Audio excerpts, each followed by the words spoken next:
chuan em voi ni na chu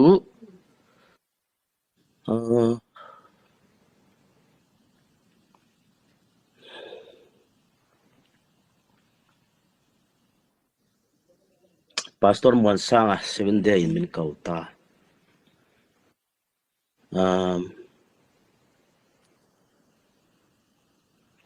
voi thum da kha Oregon pastor Muana Mizoram ka thian pai min kawa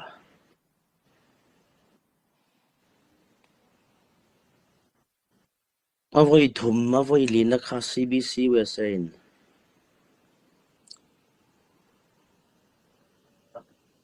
konsatori min kawa chuanin was Australia hi mi malangin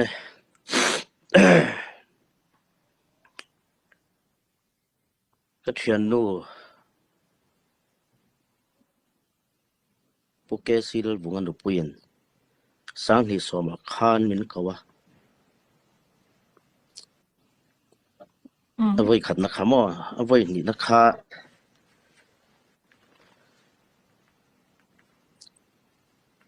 ama bokin ni kum khan min kau le ni chu chuanin karon kal hian lai mi te le mi zo le zo mi ten rong bol turin min lo kau thin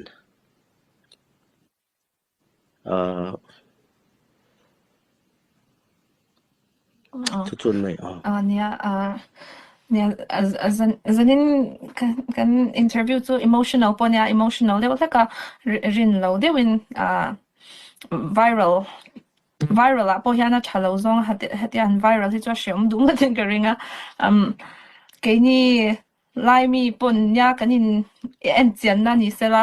zanin ai thu soipo kha mi tam takin an lo ngai thang an lo sha thiam ngei po ka be se ya ani chuan tun na ya hianin rongbola ko na te ramdanga changai kalna turte name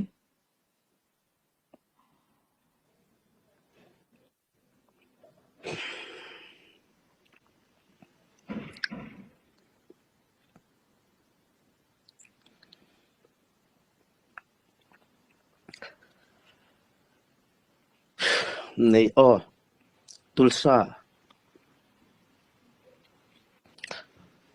amar chu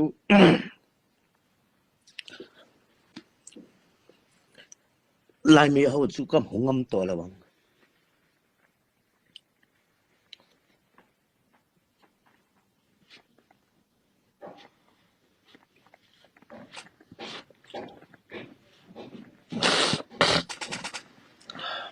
sorry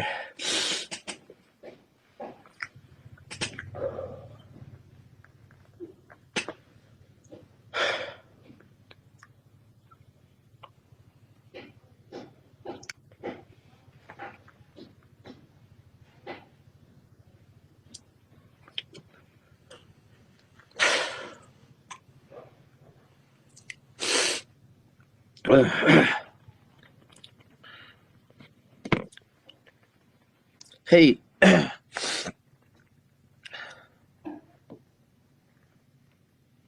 barmaram boitir atang khan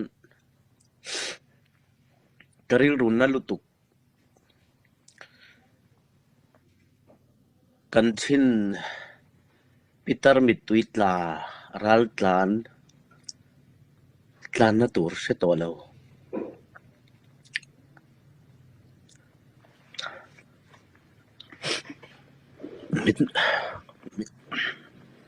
mituitla ka mukhan kanuang in kangaya karil runna lutuka la ka phwa ni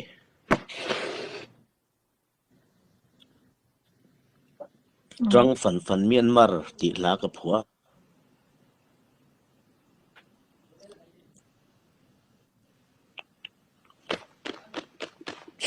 ti chuanin thin lung tak takin ka tuar pui chewa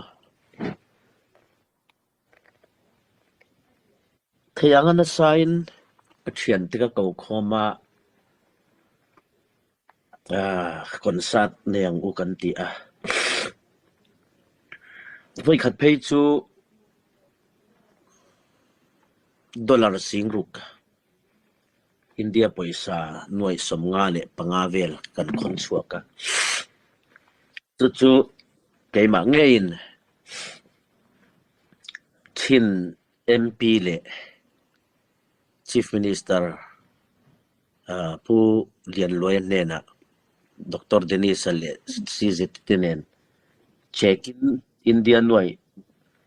24 lakhs kha kap ya ka hlana kan riru lom em ani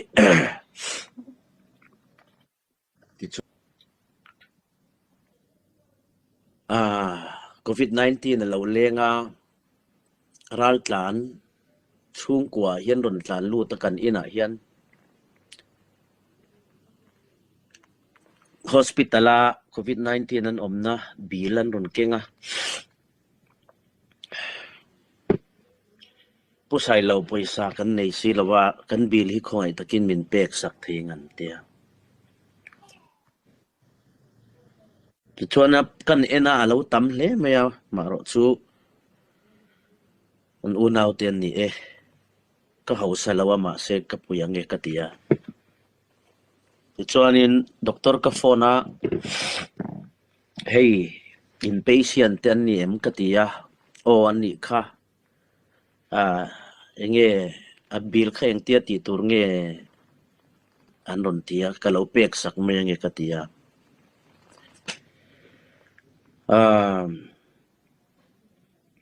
tawang chuanin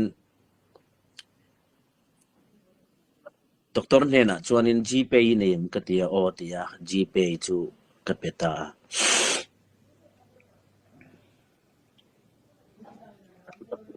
paisa chu kapea tin ba kan ani kharon tlan than ti ran ni boka an har sa hle an chang chian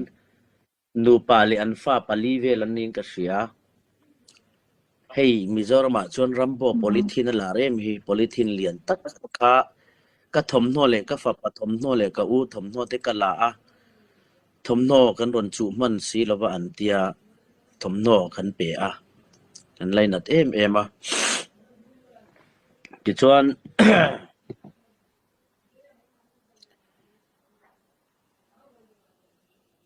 khuna local zela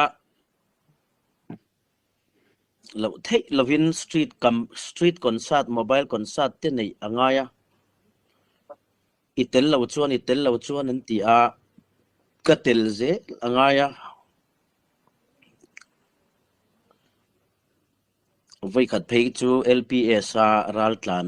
kan concert tum khan balal sai lovan tang fan Myanmar ti Barmatana phuasak kha asak nun le chuan India paisa cheng noi khatin kan ron request en ti a ka chaw to le maya maro chu tiang ani chuan ti in ka sak le a tiang khanin ka thei to phian ka chua ndu tok ala tling lo nge phei chu ka shelowa hei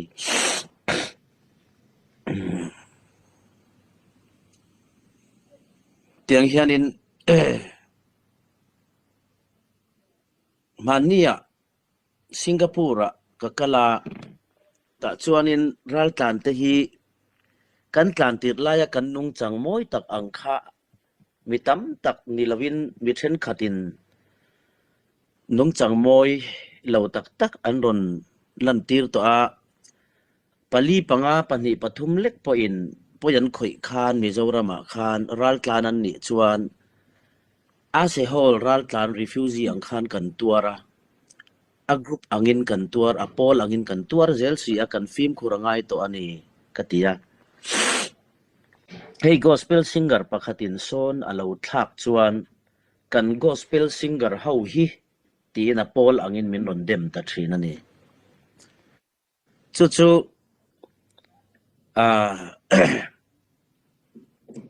khatiang anga group angzela ari ka wang khan ral tlan zong hian an ti sual lo chianga keipon ka hmuwa kempa omte phei chuan an ti sual lowa tam takin ma se panni pathum pali panga pon lo ti sual se gospel singer ho hi engma in ni bik lo love song singer nen dang lamna in om lo nang ni po hi an tiang khanin ral tlan zong kha an awa huap ta thin kha apoi lu tuka chuwang chuanin na de lekin in zil ro o tuti khati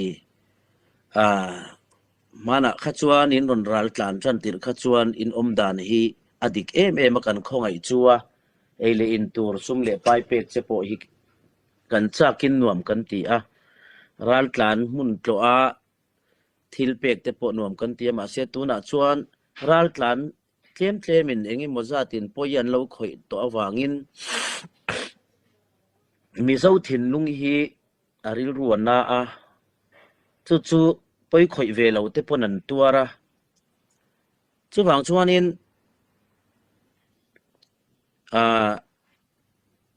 concert po hi ral tlan pualin nei le don ta ni ma ila tu main poisan thodu to don lo katia Australia po kasoyani mania po Mizoram ral tlan pual concert nei le turin min nge na po kan bia a tikhan ma se kan hlotlin kan ring to lawa chutiang ang boruak chu kan thlena wangin ifim khurtlang ang uti hi katlang au puyani chin unau te jinga le foreign ka kalna po chu ka hriat awangin hetiang zuma hian mizo mi puiten an en ve ngai lo wangin tunma a arukte in intan intelligent na thokin ka hril cheunia o ka tilom loma chu mania tikhana diklo zong in minlak sakta ka wangin boruak po duai na sai na alpha ta a diktak chuan rampo na changan na tak Mizoram mi puite sual ziani om ang fashion in non soi vak hian helai ram chung Mizoram chunga ral tlante din mun hi ma om foreign na om ten inti him lo thayani ti khashia ula rampo na changan na saktak taka Mizoram tek in ron be khan helaya mizo mi puiten ral zam sing li chuang kan kola khami te kha